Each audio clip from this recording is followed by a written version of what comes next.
O programa Saber Direito desta semana é com o professor Arthur Guerra. O curso é sobre direito eleitoral. Tem dúvidas sobre o assunto? Então mande um e-mail para nós, saberdireito@stf.jus.br. E você também pode estudar pela internet, é só acessar o www.tvjustiça.jus.br. Olá, como vão? Estamos aqui de novo no nosso segundo dia de aula falando sobre direitos políticos e direitos eleitorais. Meu nome é Arthur Guerra, professor de Direito Constitucional e Direito Eleitoral. E na aula passada nós começamos falando um pouco sobre a democracia brasileira, sobre o direito de sufrágio, os institutos do direito constitucional relacionados ao exercício desse sufrágio, quais sejam o voto, a iniciativa popular, o plebiscito, o referendo e a própria ação popular, que é um mecanismo de participação direta do povo no poder. Na aula de hoje vamos falar um pouco mais, vamos aprofundar um pouco mais nos direitos políticos, ressaltando agora as ideias de como o sujeito se transforma num cidadão. A partir daí, veremos como que ele desempenha a sua capacidade de cidadão, quais são as decorrências dessa capacidade como cidadão. Falaremos um pouco mais sobre a sua possibilidade de participar no Estado, agora não apenas como mero espectador ou mero sujeito que vota em alguém, mas alguém que efetivamente recebe os votos e representa a população também. E, por fim, veremos as condições de elegibilidade, já abrindo espaço ali para estudarmos o outro lado da moeda, que seriam as inelegibilidades. Assim, é que devemos refletir, todo mundo que nasce no Brasil, ou todo mundo que é brasileiro de alguma maneira, é um cidadão?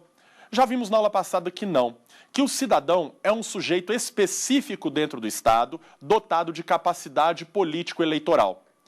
Enquanto para ser um nacional, ou seja, ser um membro do povo, é necessário apenas que eu cumpra os requisitos do ius soli ou do ius sanguinis, como tem na Constituição, dependendo exclusivamente de um fato natural para ter uma nacionalidade originária, no caso dos direitos políticos, eu devo conciliar dois elementos, um fato natural e um ato jurídico.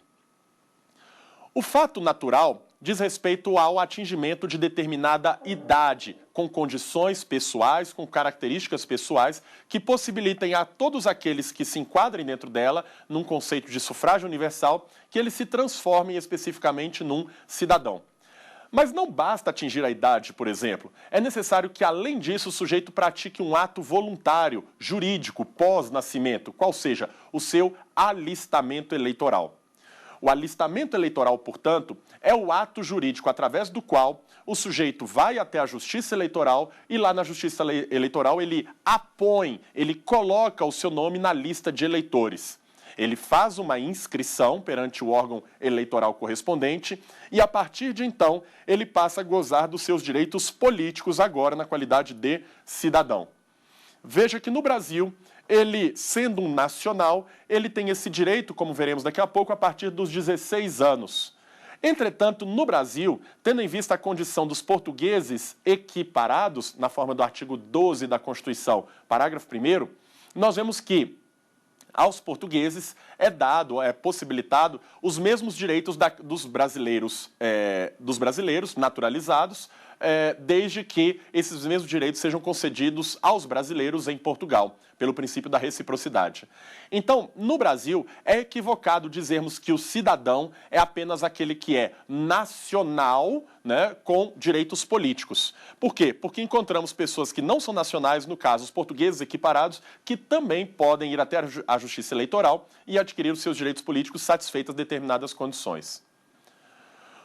Os direitos políticos, portanto, são adquiridos através desse ato do alistamento eleitoral, que na Constituição, segundo a Constituição, segue um escalonamento conforme a idade do sujeito e conforme determinadas condições pessoais. As pessoas com a idade entre 16 e 18 anos têm o direito de se alistar, ou seja, o alistamento é facultativo para essas pessoas com idade entre 16 e menores de 18 anos. Quando o sujeito completa 18 anos, ele tem o seu alistamento obrigatório. E essa obrigatoriedade vai até os 70 anos. Quando o sujeito, por fim, atinge os 70 anos de idade, o alistamento volta a ser facultativo. E, nesse sentido, ele não tem as obrigações eleitorais decorrentes da capacidade político-eleitoral. Assim, uma vez adquiridos os direitos políticos, não se quer dizer que o alistamento e o voto sejam consequências naturais. Vou dizer por quê. Porque alistamento e voto são institutos diferenciados. O alistamento é o simples fato do sujeito ir até a Justiça Eleitoral, fazer a sua inscrição e, por conseguinte, se transformar num eleitor. A partir do momento em que ele é um eleitor, é um cidadão, ele pode começar a votar ou fica obrigado a começar a votar. O nosso Constituinte preferiu poupar e colocar dentro do mesmo dispositivo a relação entre alistamento e voto, colocando que o alistamento e o voto são, obrigatório para os maiores de 18 anos e menores de 70. Sendo assim, dá-se a ideia de que, a partir do momento que o sujeito tem mais de 18 anos e fez o seu alistamento, ele dali por diante terá que votar também como consequência natural. Acontece que a situação é diferenciada quando falamos de alguém que tem entre 16 e 18 anos. Por quê?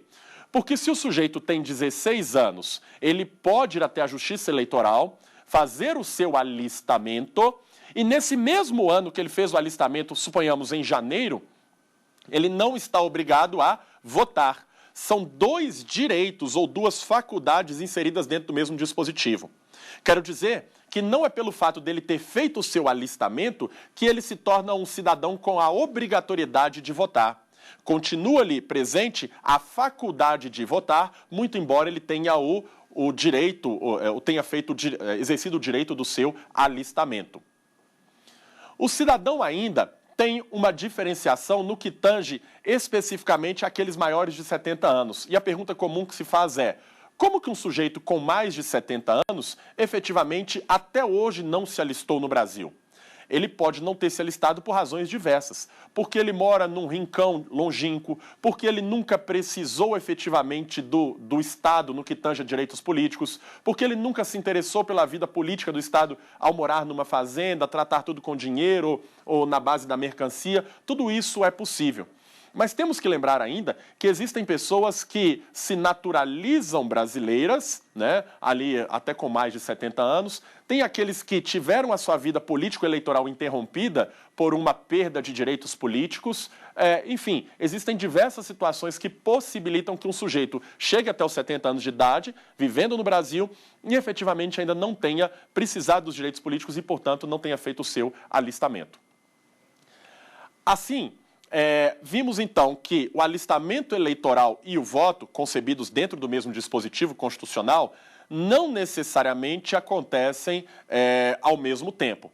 Uma coisa é dizer que o alistamento deve ser feito até tal época ou tal idade. Outra coisa é quando e a partir de quando a pessoa vai começar a desempenhar uma das formas de exercício do sufrágio, que é o voto. Temos que observar ainda uma exceção dentro dessa ideia traçada pelas idades ou pelo atingimento de fatos naturais, quais sejam das idades, para que o sujeito não precise se alistar ou não tenha a obrigação nem de se alistar e nem de votar. É o caso do analfabeto. O analfabeto, de qualquer idade, ele não tem a obrigação de se alistar, nem tão menos de votar. Assim, se entre 16 e 18 anos o natural é que o sujeito tenha a faculdade de se alistar e de votar, a partir dos 18 anos, a regra geral, até os 70, é do alistamento. Entretanto, se o sujeito é analfabeto, mesmo tendo feito o seu alistamento de maneira facultativa, ele não está também obrigado a votar. Essa obrigação de votar só virá a partir do momento que, de analfabeto, ele passar a condição de alfabetizado.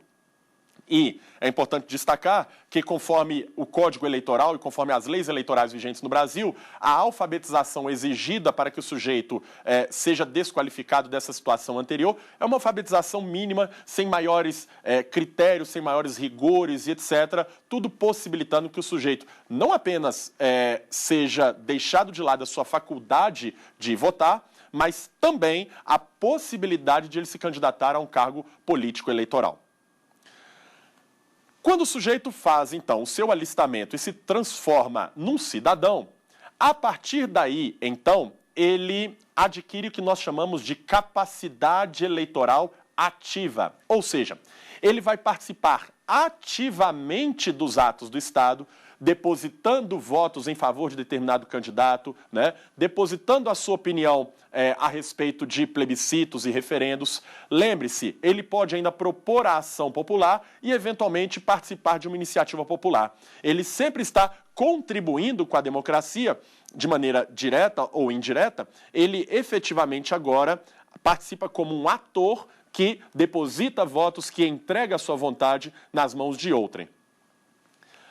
Contudo, para que ele possa representar a população, é necessário que ele tenha também a capacidade eleitoral passiva. Capacidade eleitoral passiva, representada pela ideia de elegibilidade. Ou seja, o sujeito tem que ter uma condição de elegível para que ele possa ser candidato, eventualmente participar de eleições e, efetivamente, ganhando essas eleições, representar o povo que contribuiu com a sua eleição. Vamos falar, então, primeiramente, da questão da elegibilidade. A elegibilidade é um instituto que possibilita ao sujeito exercer a sua capacidade eleitoral passiva. Essa capacidade eleitoral passiva, como vimos, analisados uma série de situações, possibilitam que ele efetivamente seja um candidato, ganhe as eleições e represente o povo.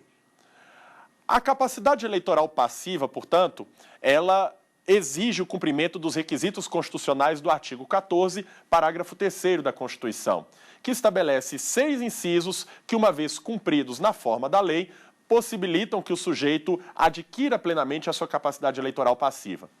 Um ponto importante: se um desses requisitos não for cumprido, significa dizer que o sujeito não tem a capacidade eleitoral passiva. Portanto, a condição de elegibilidade exige o cumprimento, o adimplemento de absolutamente todos os dispositivos ali previstos. Outra questão importante diz respeito à forma de cumprimento desses requisitos do artigo 14, parágrafo 3º. Porque ele já começa remetendo à legislação infraconstitucional a forma ou a normatividade que explica como ele deve acontecer. Assim, o artigo 14, parágrafo 3º, nos traz que são condições de elegibilidade na forma da lei. Ou seja, precisamos observar a lei para entender especificamente o que diz ali naquele dispositivo. O artigo 14, parágrafo 3º, e eu vou me furtar aqui de seguir a ordem dele por questões didáticas, né? Eu não vou seguir especificamente inciso 1, 2, 3, mas eu vou falar alhures mesmo.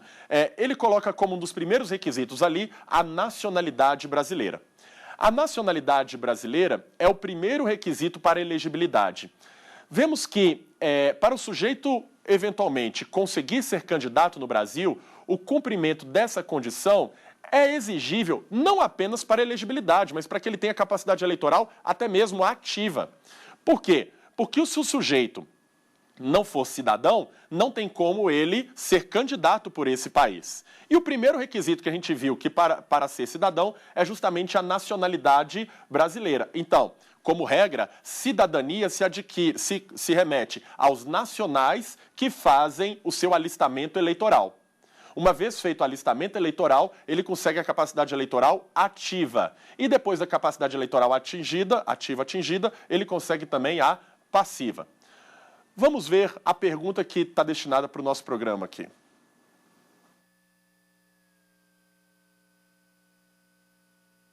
Olá, professor. Sou Bruno Bezerra e minha dúvida é: todo brasileiro é cidadão?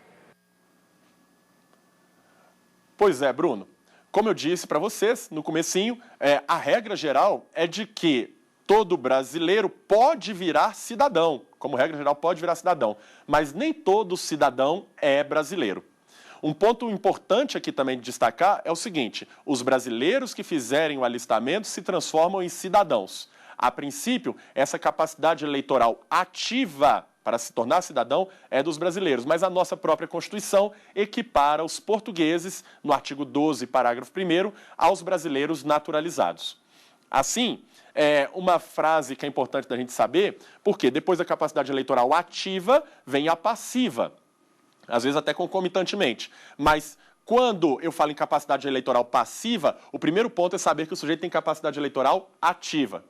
Assim, a frase que a gente pode dizer é que todo elegível é cidadão, mas nem todo cidadão é elegível. Ou, de outro modo, todos aqueles que têm capacidade eleitoral passiva têm a capacidade eleitoral ativa, mas nem todo que tem a capacidade eleitoral ativa também necessariamente tem a capacidade eleitoral passiva. O fato do sujeito ser brasileiro, né, não significa necessariamente que ele seja cidadão. Imaginemos ali um ovo, o formato de um ovo, em que a clara e a gema representam os nacionais, mas apenas a gema é o conjunto de cidadãos, ou seja, a parte mais gostosa de ser brasileiro é especificamente poder participar das decisões do nosso Estado, qual seja, pertencemos à gema quando somos cidadãos. Nesse ponto, então, destacamos que a nacionalidade brasileira é o primeiro requisito para ser elegível.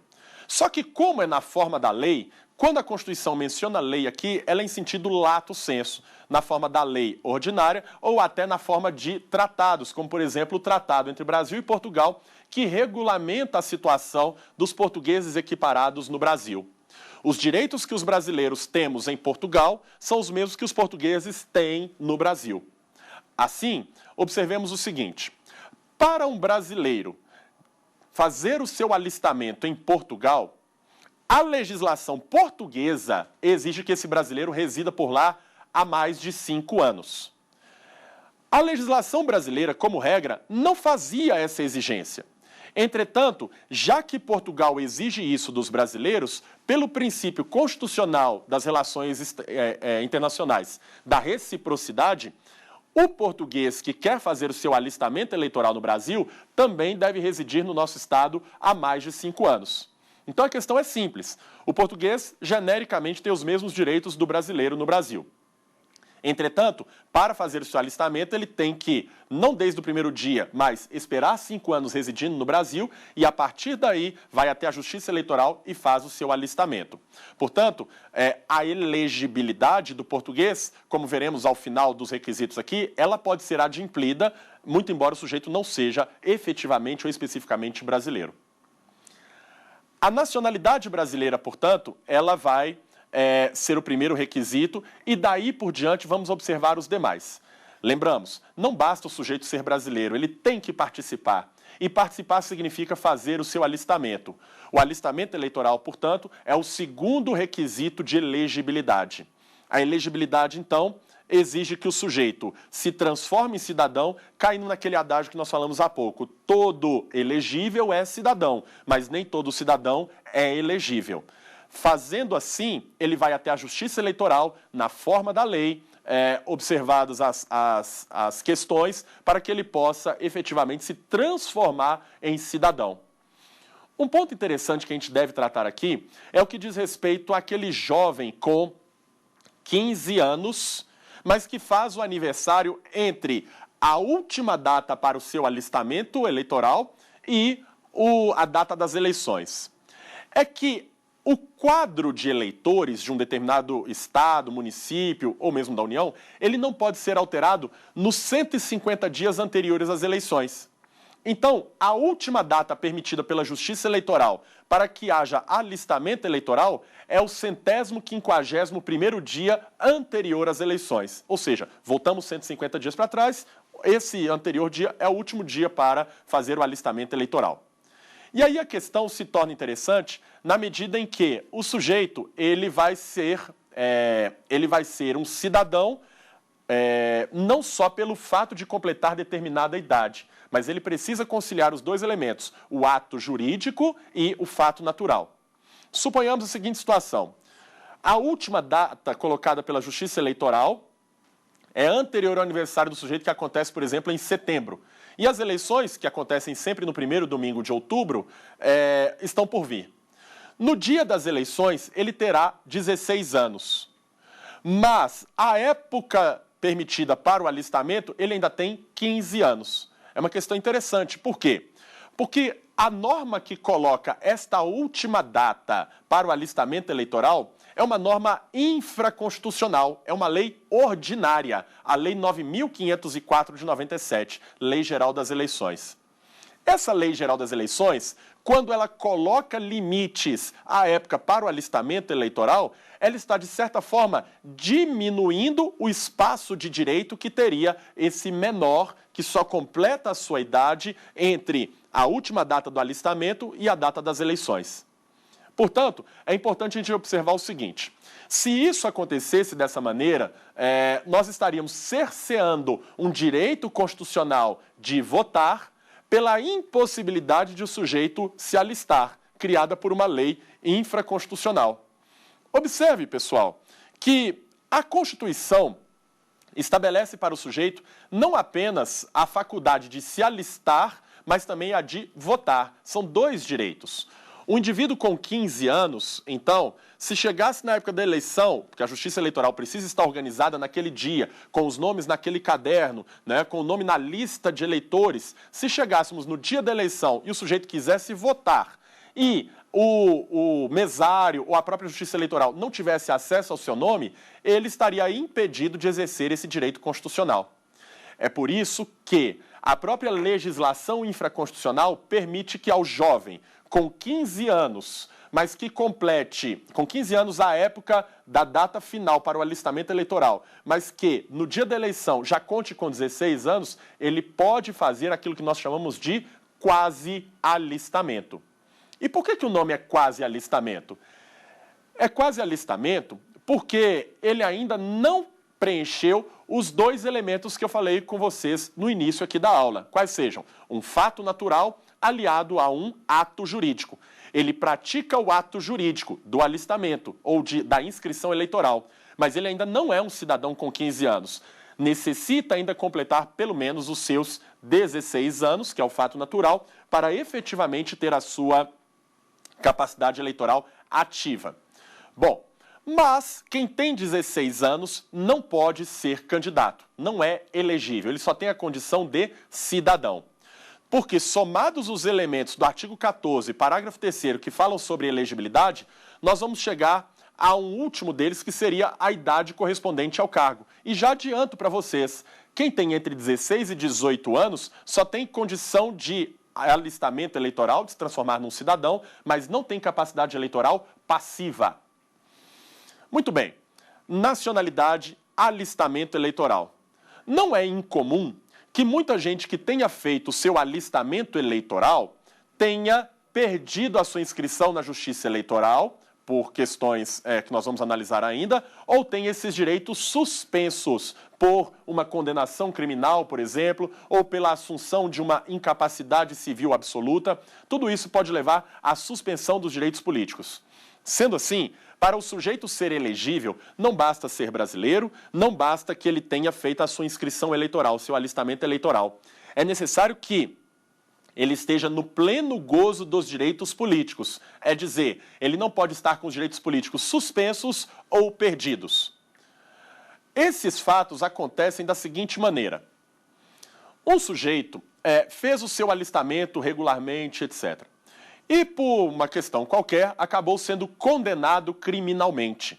Quando o sujeito é condenado criminalmente, os seus direitos políticos ficam suspensos. O que, na prática, significa o seguinte. Vem um ofício da Justiça Comum para a Justiça Eleitoral. A partir desse ofício, a Justiça Eleitoral é provocada. O alistamento eleitoral desse sujeito é retirado de perto ou de junto dos outros alistamentos. Ele é colocado praticamente em suspenso mesmo, separado dos demais. Se chega o dia da eleição, esse sujeito comparece numa escola para votar, por exemplo, o nome dele não vai constar no caderno. Por quê? Porque na hora do cartório produzir aquele caderno, não vai encontrar o nome dele junto aos demais eleitores. Ele está com os direitos políticos suspensos.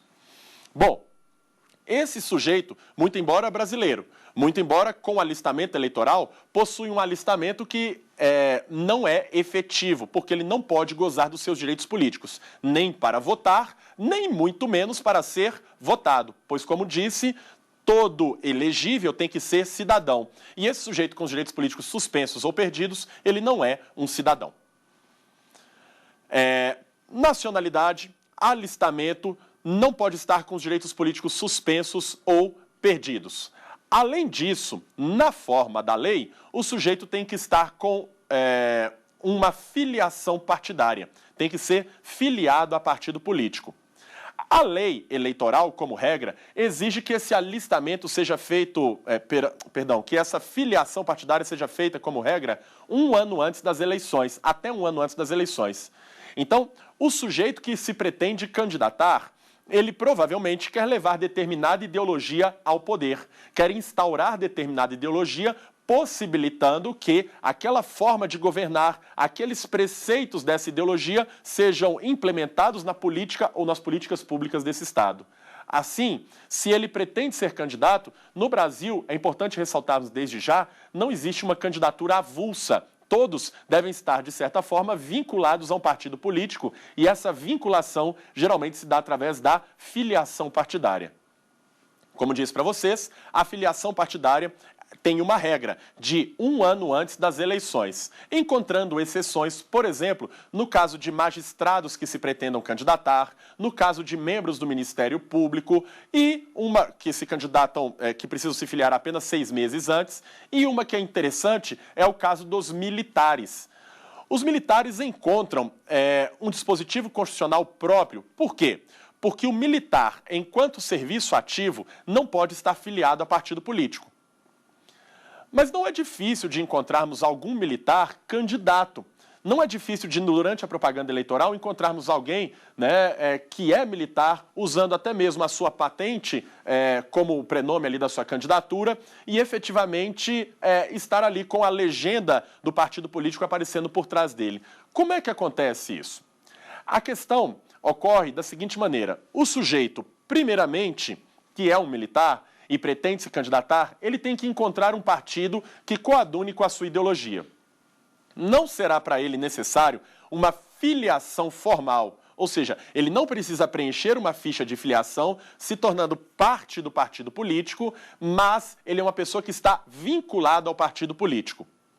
É que para dialogar com a Justiça Eleitoral, nos pedidos e nos requerimentos de candidatura, é necessário que o sujeito seja apresentado por um partido político.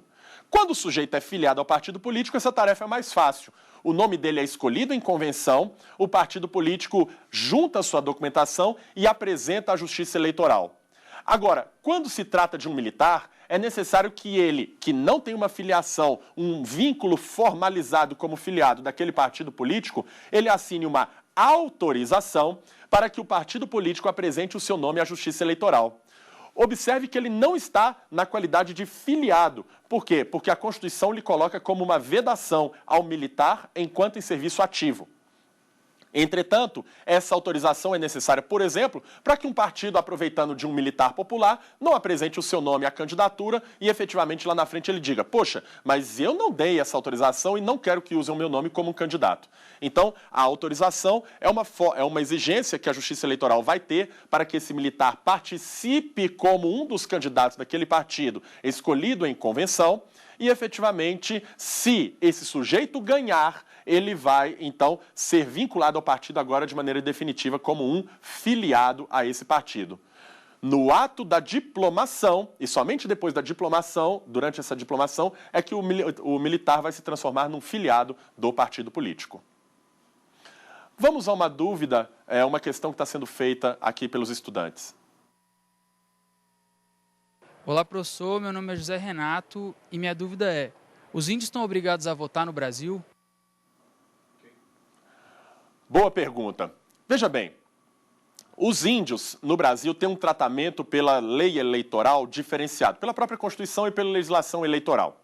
Assim, vamos definir aqui que a legislação infraconstitucional, ela tutela o índio de uma maneira especial, buscando preservar a sua cultura, os seus costumes, visando preservá-lo como um indígena, caso assim ele deseje.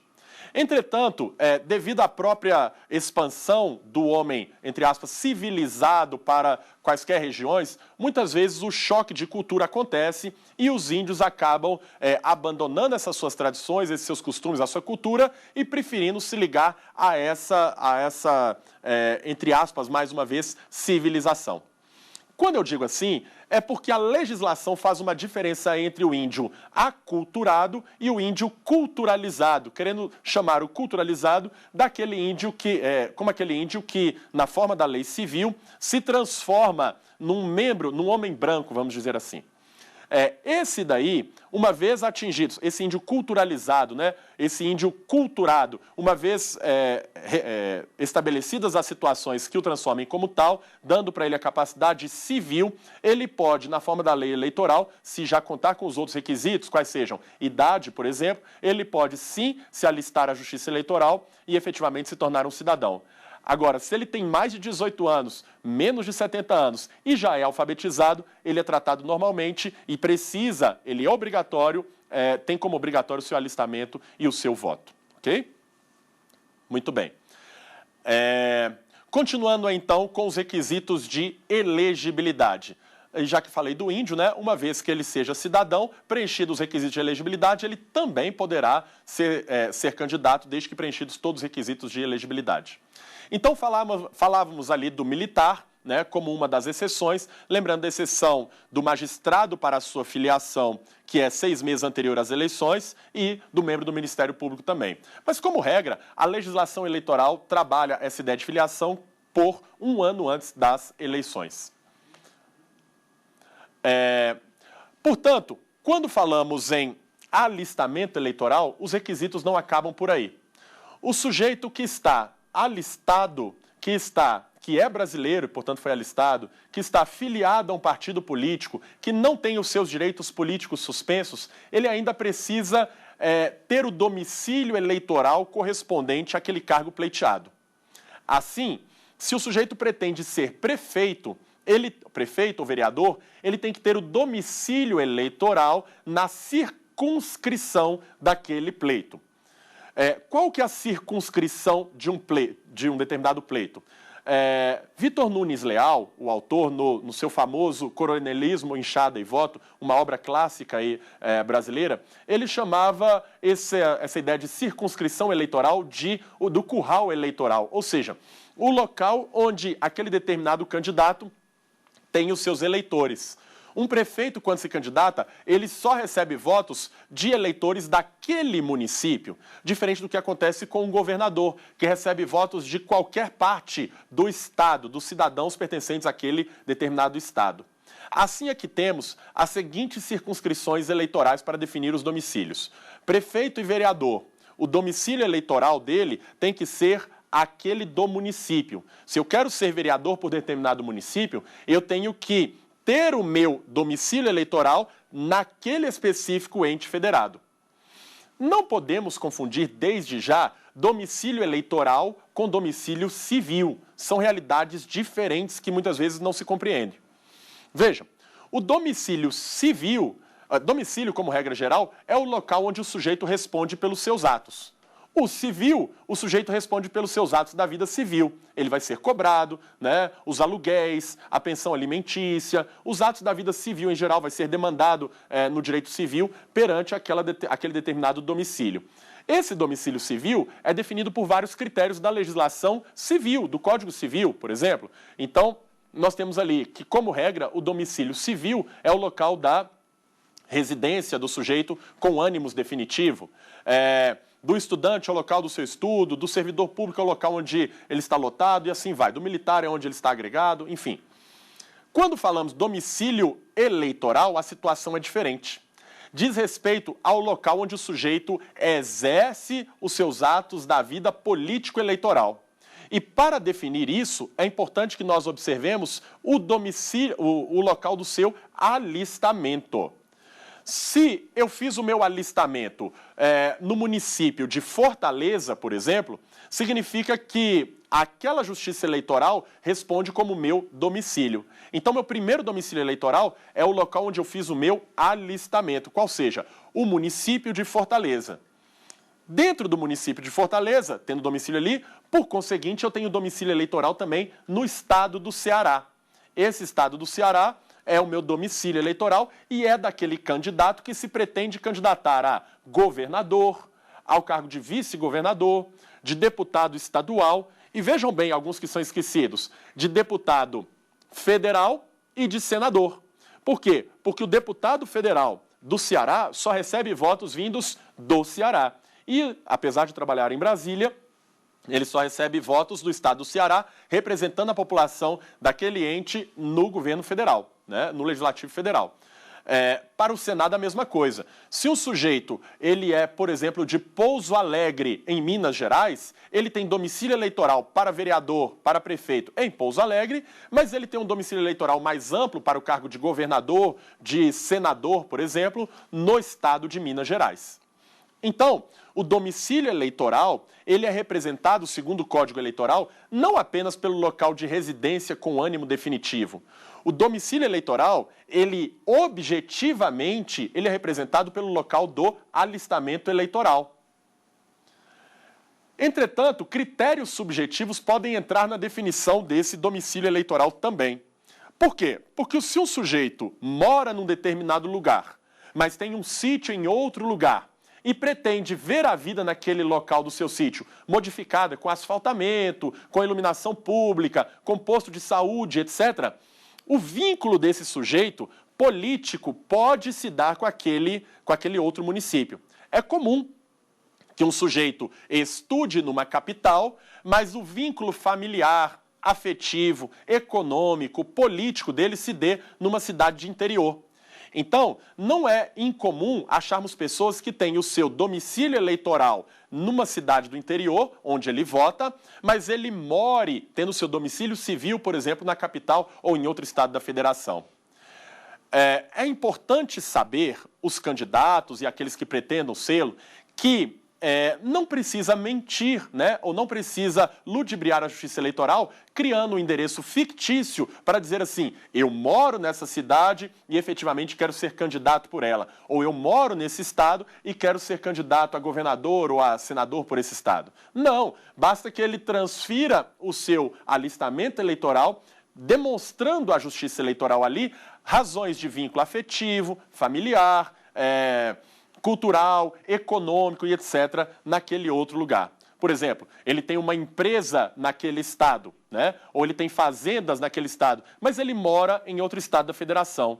O que muitos candidatos, alguns candidatos fazem?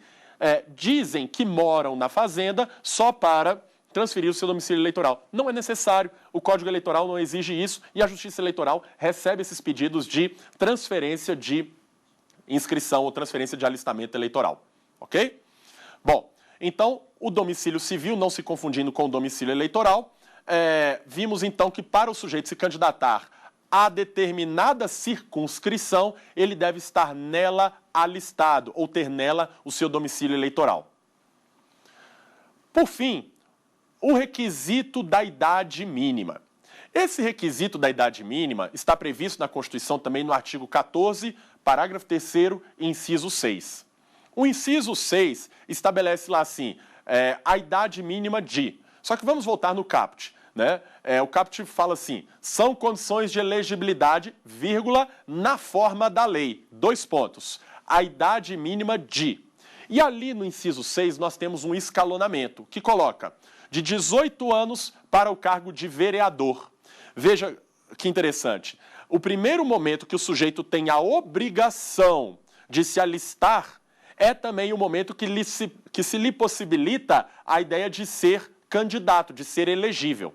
Então, o sujeito com 18 anos, ele já pode ser candidato a alguma coisa, mas ele deve fazer o seu alistamento eleitoral e deve também votar, porque ali ele tem uma capacidade eleitoral obrigatória. Ele tem uma situação político-eleitoral compulsória pela Constituição apenas para exercer a sua capacidade eleitoral ativa, né? Diferente da antiguidade, em que muitos sujeitos, quando completassem determinada idade, deveriam efetivamente também participar da vida política do seu estado de maneira compulsória, obrigatória. Ele deveria frequentar o átrio, deveria frequentar as áreas para poder desempenhar a sua capacidade eleitoral passiva. Bom, então, aos 18 anos é o primeiro momento que o sujeito pode adquirir a sua capacidade eleitoral passiva. Depois, a Constituição estabelece uma idade mínima de 21 anos para o cargo de prefeito, para o cargo de vice-prefeito. E claro, pessoal, que se o sujeito pode se candidatar a prefeito e a vice-prefeito, ele também pode se candidatar a vereador. Não é uma questão jurídica, é uma questão de física quase, porque se o sujeito tem 21 anos, ele já completou os 18 anos há 3 anos atrás. Então, o que eu quero dizer é que a capacidade eleitoral passiva, ela vai sendo somada. Quando eu falo que com 21 anos, a idade mínima é para prefeito e para vice-prefeito. Um pouco mais adiante, a Constituição coloca os 30 anos como a idade mínima para o candidato a governador e vice-governador. Chegando aos 35 anos, ainda aos 21 anos para os deputados estaduais e deputados federais. Pulei esses aí, né? Depois, aos 30 anos, governador e vice-governador. E aos 35 anos, para presidente, vice-presidente da República e para o cargo de senador. É interessante notar ainda que essas idades, uma dúvida que surge na doutrina, essas idades devem ser completadas quando? É no momento em que o sujeito lança sua candidatura, lá nos meses do início do ano, é no dia da eleição que ele deve ter a idade, ou é na data da posse?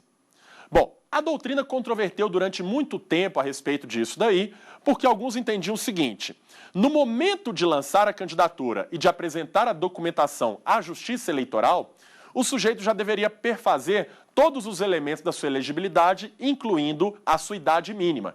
Então, se um sujeito tivesse 17 anos, ali em janeiro, fevereiro, março, abril, e completasse 18 até o dia da eleição, ele não poderia ser candidato. Ele não teria a possibilidade de se candidatar. Por quê? Porque na data do registro de candidatura, ele não adimpliu todos os requisitos. É um critério extremamente rigoroso e que cercearia um direito constitucional, qual seja o de pessoas com 18 anos serem elegíveis. Bom, por outro lado, quando colocamos o segundo momento, qual seja o dia da eleição, veja que é nesse instante que efetivamente o cidadão candidato recebe os votos da população. É nesse momento, então, que ele deve ter preenchido os requisitos para ter a capacidade de receber esses votos e efetivamente conseguir cumprir com seus compromissos eleitorais. Entretanto, a legislação eleitoral amplia essa possibilidade, dizendo que a idade mínima para concorrer a determinado cargo, a idade mínima para preencher o requisito de elegibilidade deve ser adimplida na data da posse, estendendo um pouco mais o direito fundamental. Aliás, é bom que isso aconteça. Os direitos fundamentais, a interpretação sobre eles, quando concessiva, ela deve ser entendida de maneira mais ampla, de maneira mais extensa, de modo a possibilitar que mais pessoas gozem dessa proteção constitucional ou desse direito fundamental. Assim, é que os direitos políticos de ser elegível, eles se concretizam pela idade apenas na data da posse por força da legislação eleitoral. Traduzindo, um jovem de 17 anos, por exemplo, pode ser candidato a vereador, desde que até a data da posse, inclusive o dia da posse, ele complete os seus 18 anos, sem problema nenhum. Nós podemos ter ainda um candidato a presidente da República que tenha 34 anos no Brasil, desde que até o dia 1º de janeiro do ano seguinte, que é o ano seguinte às eleições, ele complete ali os seus 35 anos, sem problema nenhum, sem maiores constrangimentos. Ok? Vimos então os requisitos de elegibilidade que, somados, devem contemplar ou possibilitar ainda que o sujeito seja candidato no Brasil. Veremos daqui a pouquinho mais alguns requisitos, mas antes disso vamos a alguma pergunta feita por um estudante de Direito. Olá, professor. Meu nome é Rômulo Costa. Eu queria saber em que momento o sujeito deve comprovar a idade para pleitear o cargo eletivo. No registro, na eleição ou na posse? Bom, o Rômulo estava adivinhando aí o que a gente falou, né? É exatamente como eu disse, né? A controvérsia acaba a partir do momento em que a legislação eleitoral, a Lei 9.504 de 97, coloca especificamente, expressamente, que é a data da posse que o sujeito tem que completar, tem que adimplir esse requisito da idade. Um ponto importante que nós temos que mencionar é que um dos requisitos de elegibilidade para o cargo de presidente da República é a nacionalidade nata, ou seja, O artigo 12, parágrafo 3º, inciso 1 da Constituição, estabelece que são cargos privativos de brasileiro nato os seguintes. E dentro desses cargos nós temos lá o de presidente da República e vice-presidente da República. Observe que esses cargos todos do artigo 12, parágrafo 3º, os únicos que se submetem à aprovação ou à eleição popular são mesmo de presidente e vice-presidente da República. Nós não votamos para presidente do Senado e nós não votamos para presidente da Câmara, por exemplo. Logo, para ser senador ou para ser deputado, não é necessário ser brasileiro nato. Além disso, a exigência para presidente e vice-presidente da República quanto à nacionalidade originária, a nacionalidade nata, não se estende a outros cargos do Executivo de forma analógica. O que eu quero dizer é que quando uma Constituição estadual, por exemplo, coloca que o governador também tem que ser brasileiro nato, esse dispositivo esbarra na Constituição, tem um quê de inconstitucionalidade, na medida que está exigindo mais do que o próprio artigo 12, parágrafo 3º estabeleceu. Logo, a nacionalidade nata é algo que só se exige para os cargos de presidente e vice-presidente da República. Bom, vimos então na aula de hoje a questão de como esses direitos políticos podem ser exercidos. Vimos aqui como que o sujeito adquire a capacidade eleitoral ativa, se transformando num cidadão. E, por conseguinte, uma vez cidadão, como que ele se transforma, né, depois de feito esse alistamento eleitoral, a inscrição eleitoral, como que ele se transforma num sujeito elegível, adquirindo, portanto, a capacidade eleitoral passiva. Essa capacidade eleitoral passiva, vimos hoje, encontra ou exige 6 elementos constitucionais no artigo 14, parágrafo 3º. Quais sejam? A nacionalidade brasileira, o domicílio eleitoral na circunscrição, o alistamento eleitoral, que vimos ali, é a condição de cidadão. Temos ainda a filiação no partido político, a idade correspondente ao cargo. Todas essas exigências previstas em lei infraconstitucional devem ser ponderadas, e essas ponderações serão sempre no sentido de ampliar os direitos fundamentais. É por isso mesmo que destaco aqui que, mesmo o magistrado e o membro do Ministério Público podendo se candidatar com uma filiação partidária apenas 6 meses anteriores ao seu cargo, isso se dá pelo fato de que esse é o período também exigido para que eles se afastem de suas funções para eventualmente se candidatar a um cargo eletivo. É por isso também que a idade mínima exigida pela Constituição, na forma da lei, só vai ser cobrada conforme a 9.504 de 97, Lei Geral das Eleições, na data da sua posse. Na aula que vem, trabalharemos mais algumas questões a respeito da elegibilidade, observando ali o que é não elegibilidade e inelegibilidade. Aguardo todos vocês, um abraço e até a próxima. Tem dúvida sobre o assunto? Então mande um e-mail para nós, saberdireito@stf.jus.br. Você também pode estudar pela internet, é só acessar o www.tvjustiça.jus.br.